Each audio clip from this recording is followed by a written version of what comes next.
Selamat datang kembali. Oke, coba bayangkan sejenak situasi ini. Anda percaya pada sesuatu. Bukan sekedar percaya, tapi Anda mempertaruhkan segalanya untuk itu. Pekerjaan Anda, tabungan Anda, bahkan mungkin hubungan dengan orang yang Anda sayangi. Lalu, hari penentuan tiba.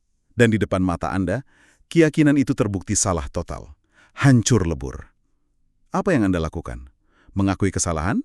Atau justru jadi 2 kali lebih yakin dari sebelumnya? Pertanyaan itu bukan sekedar teka-teki ya. Itu adalah inti dari semua materi yang Anda kirimkan untuk kita bedah hari ini. Kita akan menyelami sebuah konsep psikologi yang luar biasa kuat dan kadang ya sedikit aneh. Namanya disonansi kognitif dan juga penalaran termotivasi.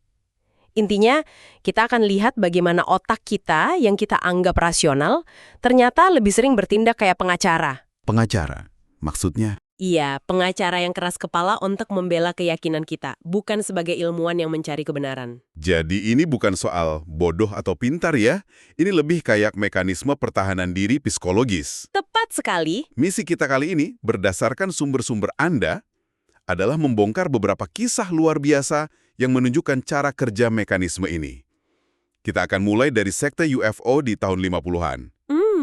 Lalu kita lihat, gimana pandangan politik Anda ternyata bisa mempengaruhi kemampuan Anda mengerjakan soal matematika sederhana. Nah, itu bagian yang paling menarik. Siap, mari kita mulai. Oke, kita terbang ke Chicago tahun 1954. Ada seorang ibu rumah tangga bernama Dorothy Martin.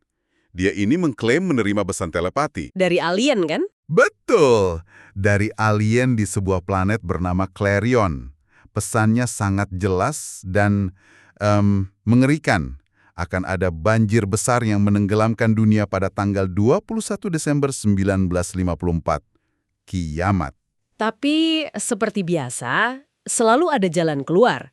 Menurut pesan dari Clarion itu, para pengikut setia Dorothy Martin yang menyebut diri mereka The Seekers akan diselamatkan. Gimana caranya? Tepat tengah malam, sebuah piring terbang akan datang menjemput mereka. Tunggu sebentar.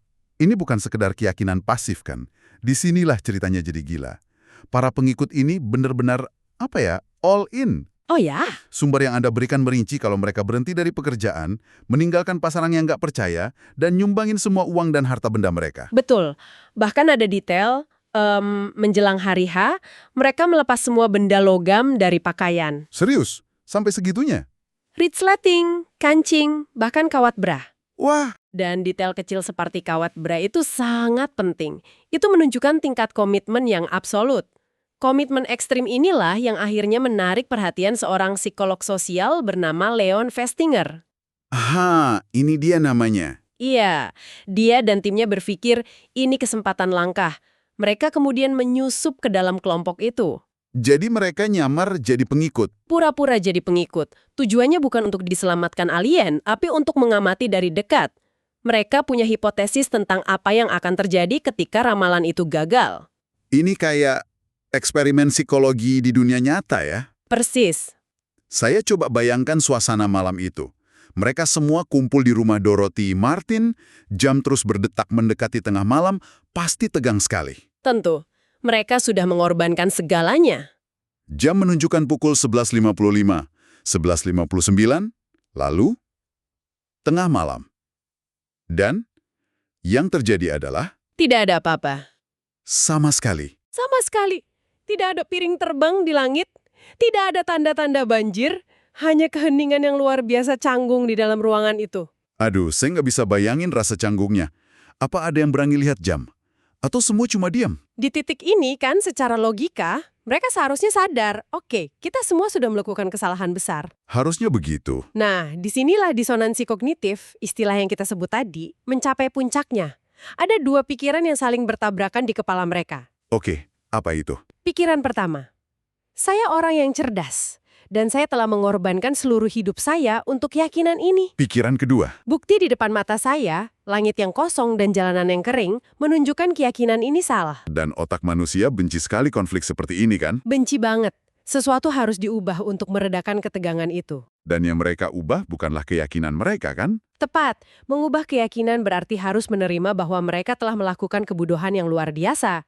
Itu terlalu menyakitkan secara psikologis. Jadi otak mereka cari jalan keluar lain. Betul. Setelah beberapa jam dalam kebingungan, tiba-tiba pada pukul 4.45 pagi, Dorothy Martin menerima pesan baru. Tentu saja.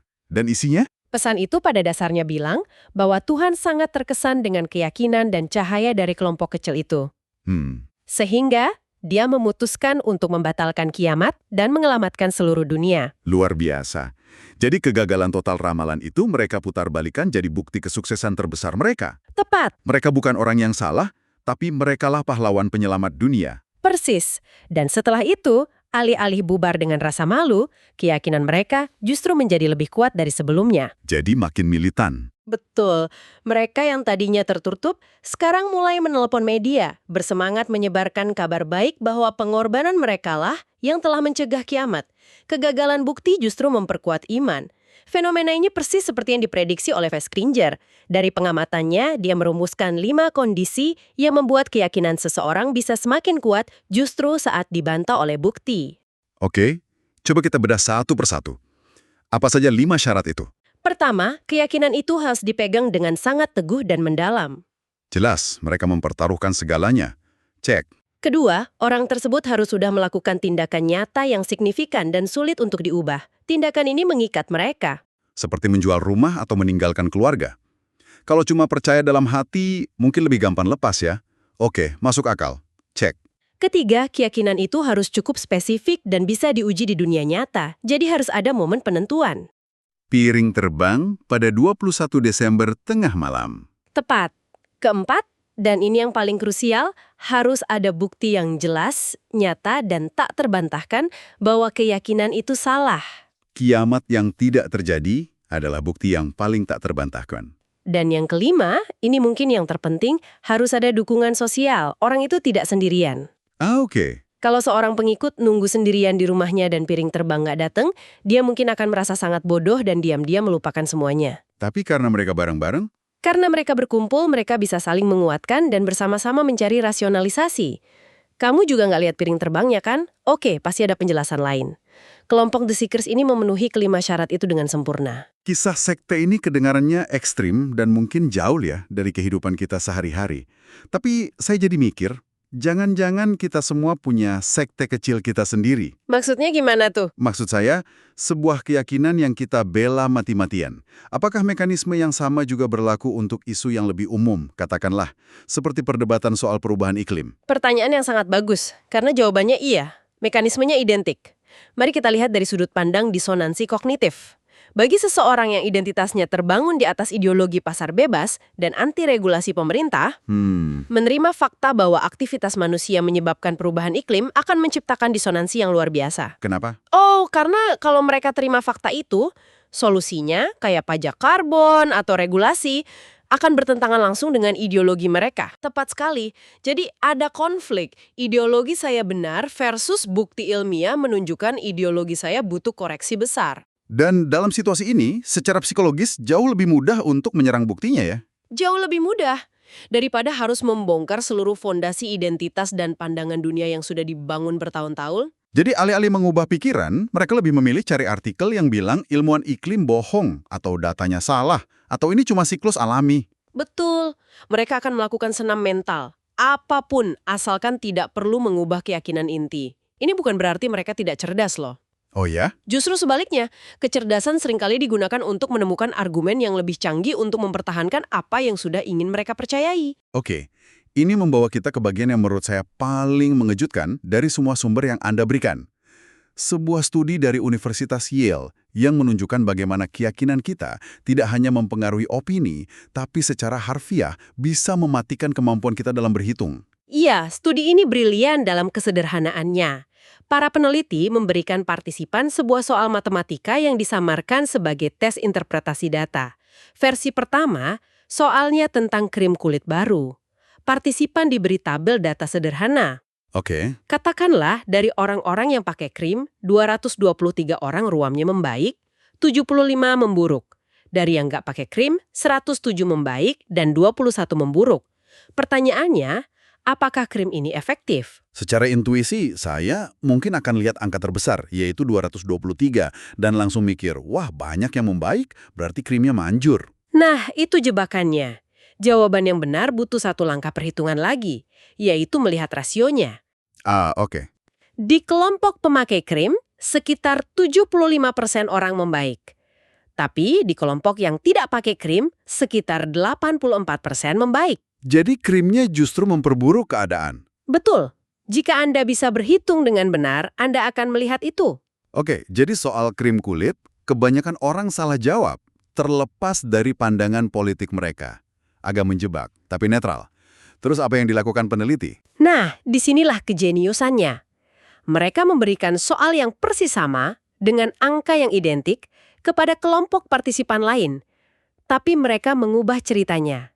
Bukan lagi tentang krim kulit, tapi tentang isu politik yang sangat memecah belah.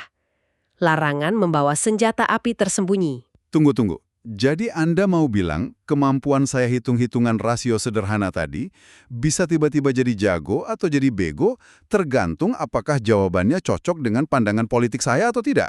Tepat sekali, hasilnya mencengangkan.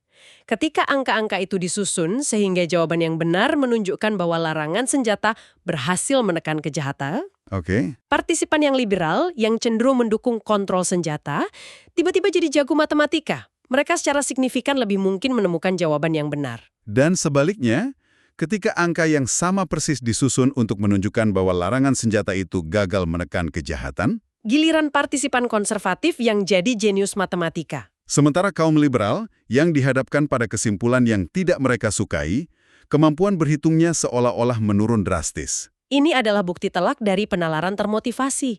Kemampuan kognitif kita, nalar dan logika kita, ternyata sangat bergantung pada tujuannya. Kalau tujuannya untuk mencapai kesimpulan yang kita inginkan, nalar kita bekerja dengan sangat tajam. Tapi kalau nalar akan membawa kita ke kesimpulan yang mengancam identitas atau suku kita, nalar itu seolah-olah mati suri. Persis. Kita jadi buta terhadap angka yang ada di depan mata. Jadi, nalar kita itu bukan hakim yang objektif, tapi lebih seperti pengacara yang dibayar untuk membela kliennya, yaitu keyakinan kita yang sudah ada. Itu pemikiran yang cukup meresahkan kan? Sangat. Pelajaran utama dari semua ini adalah bahwa rasa tidak nyaman saat terbukti salah, disonansi kognitif itu adalah salah satu kekuatan psikologis paling kuat yang kita miliki. Begitu kuatnya sampai pikiran kita akan melakukan akrobat mental yang luar biasa untuk menghindarinya. Kita merasionalisasi, menyangkal, bahkan salah menafsirkan data sederhana. Semua demi melindungi citra diri dan rasa memiliki kita dalam sebuah kelompok. Dan ini bukan hanya tentang penganut sekte UFO atau pendukung partai politik. Ini terjadi pada kita semua, setiap hari, dalam skala yang lebih kecil. Betul. Kecenderungan kita untuk mengklik artikel yang judulnya sesuai dengan pendapat kita dan mengabaikan yang sebaliknya. Fenomena yang sering kita dengar sebagai bias konfirmasi. Benar, otak kita sepertinya tidak dirancang untuk mencari kebenaran objektif, tapi untuk bertahan hidup dalam kelompok sosial. Dan seringkali menjaga keselarasan dengan suku kita dianggap lebih penting daripada menjadi benar secara faktual. Jadi, sebagai penutup, mungkin kami mau meninggalkan sebuah tantangan kecil untuk Anda, berdasarkan semua yang kita bahas hari ini. Mengingat betapa lihainya otak kita melindungi keyakinan yang sudah ada, coba lakukan eksperimen kecil. Minggu ini, coba cari satu artikel, video, atau opini yang benar-benar bertentangan dengan satu keyakinan kuat yang Anda pegang. Mungkin soal politik, kesehatan, atau bahkan tim olahraga favorit Anda. Bisa jadi. Dan saat Anda membacanya, jangan baca untuk menyanggah, baca untuk mencoba mengerti, dan perhatikan baik-baik apa yang terjadi di dalam pikiran Anda. Perhatikan bagaimana otak Anda secara otomatis mencari-cari kelemahan, menyerang sumbernya, atau langsung ingin menolaknya. Disitulah, di momen itulah Anda bisa merasakan penalaran termotivasi sedang bekerja secara langsung. Dan menyadarinya adalah langkah pertama untuk bisa sedikit lebih bijaksana.